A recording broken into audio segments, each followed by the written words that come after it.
Well, joining me now is California Congressman Mike Garcia, member of the House Intelligence, Appropriations, Science, Space, and Technology Committees. Congressman, good to see you this morning. Thanks very much for being here. What do you want to hear from lawmakers? What do you want to hear in terms of getting information on this investigation? 2 attempts at President Trump's life, and this is what we just heard from the media. Yeah, the media is interesting and obviously wrong on this in this victim shaming, what is effectively victim shaming, blaming Trump or blaming the rhetoric of those around him.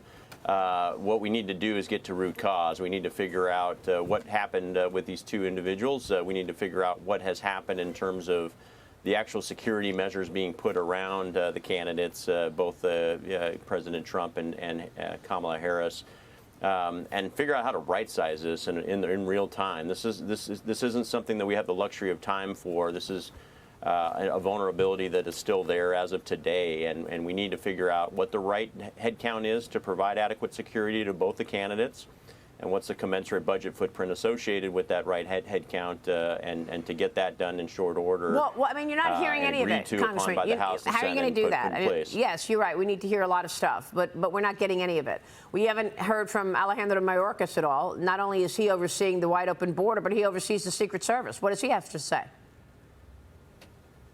Yeah, that's literally the billion-dollar question that we're trying to get to this week. The investigative board that looked at the first assassination attempt is washing in the second one now, and just trying to literally get down to brass tacks. And they're building this plane as they are taxiing it right now down the runway, with the goal of landing on a supplemental number to augment the head count and hopefully get the tactics and training procedures in place to be able to protect these guys. So how will you hold Alejandro Mayorkas to account?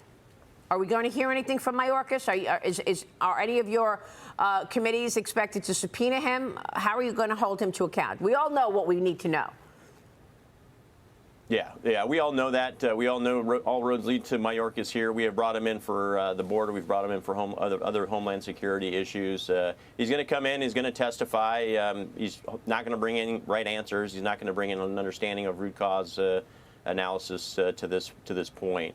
I think having the operators come in and explain to us real time what they saw.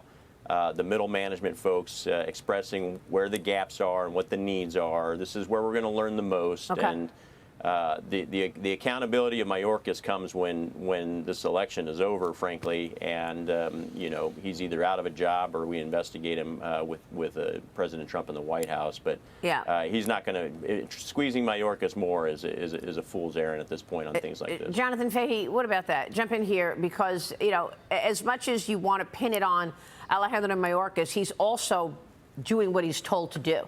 Yeah, okay? He's getting the directive from Joe Biden. Let's not fool ourselves. Yeah, it's really amazing if you think about it. The way this is being discussed is almost like the Secret Service is this independent branch of government that has nothing to do with Mayorkas, nothing to do with this administration. The buck should stop with Biden and Harris, but also Mayorkas. Yeah. My goodness. He lets in 10 million people. The former president, has 2 assassination attempts, and he's just having, the time of his life. I mean, what a job! Yeah, it's crickets. And it's incredible. And this idea that we can't hold him accountable now. I think people should be talking about it every day. He's responsible for this, and he should take some responsibility and not just dump it on the Secret Service like it's only on them. He's the leader, and his lack of leadership has damaged the entire agency, including the Secret Service, and maybe that's part of the reason this is happening. Not to mention American citizens, okay? His actions have impacted American citizens. We're talking about murders, robberies, rapes from some of the illegals that have come in, 2 million gotaways. But look, you've also got a number of issues ahead, Congressman. I want to get your take on this budget deadline. House Speaker Mike Johnson is vowing a vote today on the stopgap funding bill, which is linked to the SAVE Act. The measure would, of course, fund the government for another 6 months, averting an October 1st shutdown, and it would require proof of citizenship to register to vote. Johnson pulled the bill off the floor last week after fellow Republican lawmakers questioned putting these measures together, but the Speaker, pressed by reporters yesterday, here's what he had to say. Watch. Did you have any success over the weekend in converting some of the Republican opposition to this measure? I had a lot of thoughtful conversations when I moved around the country campaigning, and I think we've got forward progress, and we'll see that. So we're looking at a 6-month or a 3-month. You're going to get stuck by the Senate. We're not going to get stuck. So the Speaker says the bill will not get stuck in the Senate. Congressman, your thoughts? Well, I don't think it gets stuck there. I don't think it gets received there. It doesn't get a warm embrace in the Senate. At some point over the last several years, a CR has become normal. We've as a legislators just have defaulted to temporarily funding, but at previous years' levels. This continued resolution mindset. It's a very dangerous mindset to take as Plan A, and to start with a 6-month version of that as Plan A, I think is actually just a bad strategy. This is one of the most deleterious things that we could be doing to our military in terms of readiness, in terms of new production and technology development programs that rely on New START money that don't freeze up until you are out of a CR. But don't you think the Democrats are on to you with this? I mean, look. The Republicans are always afraid of a shutdown that's the short answer. Because of the media talking about who's not getting paid, government shutting down, nothing's getting done, and it's the Republicans' fault. The Democrats know that you're afraid of that, and that's why threats never go anywhere, right? They don't think you're going to shut down the government, so why would they go to any promises or any threats from you that you have to have the SAVE Act attached? So here you go again. So you're succumbing to what they say even before you have the decision.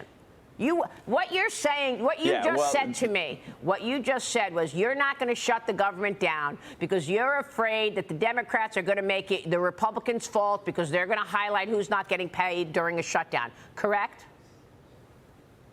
Yeah, I mean, effectively that. What I said as a 6-month CR is as a Plan A is way too long. SAVE Act is good. SAVE Act already passed in July. SAVE Act has not been taken up by the Senate since then, so we know that the Senate isn't going to embrace this 6-month CR with the SAVE Act attached to it. They're going to come up with their own version. It's most likely going to be a CR through the end of this year. And it's going to force both chambers. Now, we do have more information in December. We know who has the majority in the House and Senate and by how much. Okay. We know who's got the White House at that point.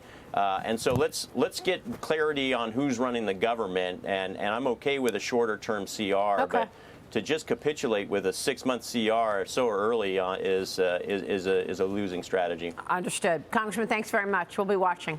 Mike Garcia joining us this morning. Thank you, sir.